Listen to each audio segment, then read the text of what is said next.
Hello everyone, आज है 28 सितंबर और आज हम लोग 28 सितंबर से बनने वाले इम्पोर्टेंट करंट अफेयर्स को डिस्कस करेंगे।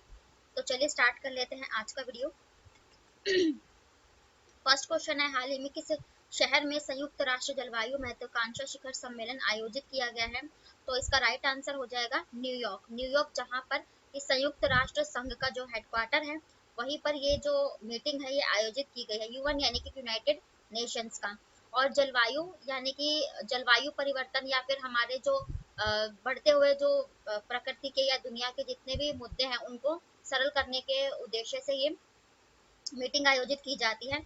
तो ये क्लाइमेट का एम्बिशन समिट था जो अभी यहाँ पर ये होस्ट किया गया है, क्योंकि यूनाइटेड नेशंस ऑर्गेनाइजेशन जिसकी स्थापना 1945 में की गई थी।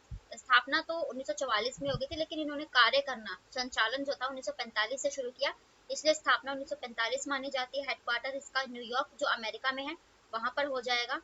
और एंटोनी गुटेरेस महासचिव है ये यूनाइटेड नेशंस के। और अभी यूनाइटेड नेशंस की एक और मीटिंग हुई थी, मैंने आपको बताया था कि यूनाइटेड नेशंस जनरल असेंबली जो यूनाइटेड नेशंस महासभा है इसका 78वां जो सम्मेलन हुआ था ये यूएई में आयोजित किया गया था। यानी कि यूएई नहीं, सॉरी, ये भी जो है न्यूयॉर्क में ही आयोजित किया गया था, क्योंकि न्यूयॉर्क में इनका उद्घाटन है। तो आप लोग जानते हैं 6 पार्ट्स होते हैं यूनाइटेड नेशंस के, है ना। United Nations general assembly, United Nations UNICEF होता है जो संयुक्त राष्ट्र बाल कोष होता है, यूनिसेफ होता है, यूनेस्को होता है।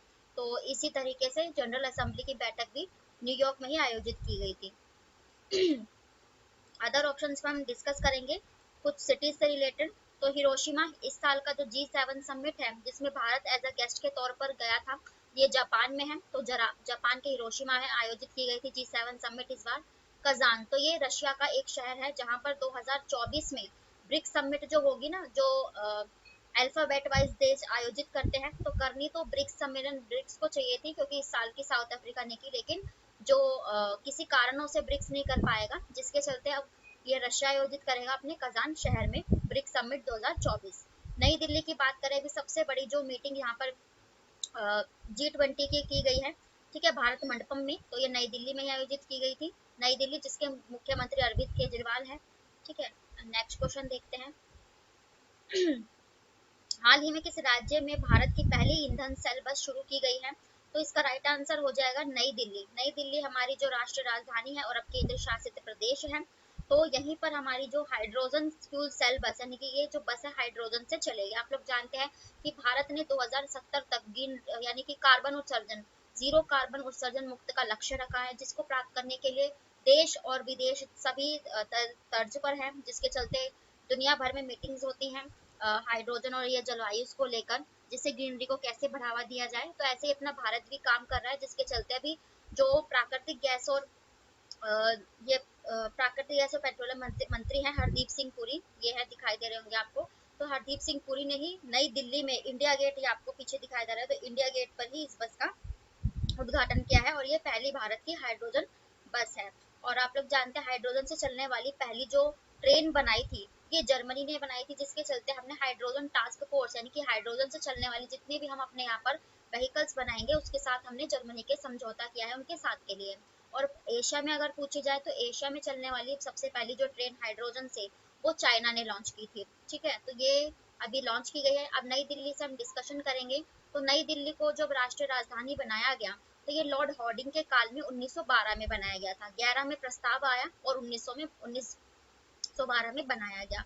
फिर 1956 में जो दिल्ली है इसको केंद्र शासित प्रदेश का दर्जा दिया गया था, ठीक है। तो ये दिल्ली से फैक्ट थे। और दिल्ली 2022 में सबसे प्रदूषित शहर आया था पिछले साल, तो जिसके चलते वृक्षारोपण नीति, जिसमें 10 लाख वृक्ष लगाने की नीति, ये दिल्ली के मुख्यमंत्री अरविंद केजरीवाल ने ही लागू की थी। Red light of, red light on, ये सारे जो होते हैं ये सारे प्रदूषण को कम करने के लिए दिल्ली में आयोजित किए गए थे। और दिल्ली में ही आप लोग जानते हैं अभी G20 की बैठक में भारत मंडपम में भगवान जो शिव है उनकी नटराज मूर्ति का अनावरण हमारे राष्ट्रपति द्रौपदी मुर्मू जी ने हाल ही में किया था। और इसी नई दिल्ली में जो कन्वेंशन सेंटर है भारत मंडपम, तो इसी को G20 की अध्यक्षता की गई इसी में, ठीक है। तो ये सारे इससे फैक्ट थे। अब हम अदर ऑप्शंस भी रिलेट करके पढ़ेंगे, कुछ राज्य जो चर्चा में रहे हो, जैसे अभी मध्य प्रदेश। तो मध्य प्रदेश ने वननेस यानी कि शंकरादेवचार्य की जो मूर्ति का अनावरण है, एकता की जो प्रतिमा है वननेस, ये मध्य प्रदेश में ओमकारेश्वर के में स्थापित की गई थोड़े टाइम पहले। मध्य प्रदेश जिसकी राजधानी भोपाल, शिवराज सिंह चौहान मुख्यमंत्री। पश्चिम बंगाल की बात करेंगे तो जो पश्चिम बंगाल है इसमें मैंने आपको बताया था कि भारत की पहली जो under water metro rail train चलाई जाएगी, ये कोलकाता की राजधानी पश्चिम बंगाल में चलाई जाएगी और मुख्यमंत्री है इसकी ममता बनर्जी। जम्मू कश्मीर की बात करें तो जम्मू कश्मीर में अभी सबसे ऊंचे ब्रिज यानी चिनाब नदी पर अभी 15 अगस्त के अवसर पर सबसे ऊंचा तिरंगा यहीं पर फहराया गया था। जम्मू कश्मीर जिसकी राजधानी हो जाएगी श्रीनगर, और मनोज सिन्हा यहाँ के उपराज्यपाल यानी कि राज्यपाल है, गवर्नर है। अब नेक्स्ट क्वेश्चन है, इम्पोर्टेंट है। हाल ही में किस भारतीय मूल के लेखक के पहले उपन्यास वेस्टर्न लेन को बुकर प्राइज 2023 के लिए चुना गया है यानी कि नामांकित किया गया है? तो ये चेतना मारू है, इनका ही उपन्यास है वेस्टर्न लेन। और इस ये जो उपन्यास है ये भारतीय मूल की है ये, ठीक है। और ये जो उपन्यास है चेतना मारू का वेस्टर्न लेन, इसमें एक ब्रिटिश गुजराती लड़की है जो 11 साल की है, उसकी एक कहानी दिखाई गई है, ठीक है। अब पारिवारिक कहानी है तो जिसके लिए इसको बुकर प्राइज में नामित किया गया है, ठीक है। अब बुकर प्राइज आप लोग जानते हैं, ये साहित्य जो बुक्स होती है, राइटर्स होते हैं, उनको दिया जाता है, ठीक है। अब पहला जो बुकर प्राइज दिया गया था ये अरुंधति रॉय को दिया गया था, पहली भारतीय को जो दिया गया 1997। अरुंधति रॉय की जो एक उपन्यास था ए स्मॉल थिंग्स ऑफ गॉड, कई बार एग्जाम का पार्ट बनती है ये book, A small things of God, ठीक है। तो अरुंधति रॉय को दिया गया था। और उसके बाद सलमान रश्दी को भी बुकर प्राइज से सम्मानित किया जा चुका है। इनकी भी जो मिडनाइट चिल्ड्रन बुक है इसी के लिए इन्हें बुकर अवार्ड मिला, ये भी एग्जाम का पार्ट बनती है। आर के नारायण की मालगुडी डेज, ये कुछ बुकें हैं जो एग्जाम में हर बार पूछी जाती है, खासकर एसएससी एमटीएस में, तो ये बुक्स इंपॉर्टेंट हैं। और अभी अंतर एक बुकर प्राइज होता है, इंटरनेशनल बुकर प्राइज है, तो अंतरराष्ट्रीय बुकर प्राइज इस बार का जो जीता था ये हमारा जो अंतरराष्ट्रीय है ये जॉर्जी गैस्पारिनो ने जीता है ना। और पिछले साल का ये गीतांजलि श्री ने जीता था, वो अंतरराष्ट्रीय था, ये सिर्फ बुकर प्राइज है, ठीक है। ऑप्शन से हम डिस्कस करेंगे। गीतांजलि श्री मैंने बताया कि इंटरनेशनल बुकर प्राइज 2022 से इनकी रचना थी ए टॉम्ब ऑफ सैंड, रेत का समाधि के लिए इन्हें दिया गया था गीतांजलि श्री को। शिवा शंकरी को 2021-22 का जो सम्मान है, अभी 23 का नहीं आया, तो इनको सरस्वती सम्मान से सम्मानित किया गया। शिवा शंकरी तमिलनाडु की है, इनकी रचना थी सूर्यवंशम के लिए। रामदर्श मिश्र को इस साल का सॉरी पिछले साल का सरस्वती सम्मान दिया गया था, ठीक है। रामदर्श मिश्र को इनकी रचना थी मैं तो यही हूँ के लिए। तो ये थे आज के आपके जितने भी इम्पोर्टेंट फैक्ट थे इस चीज से रिलेटेड।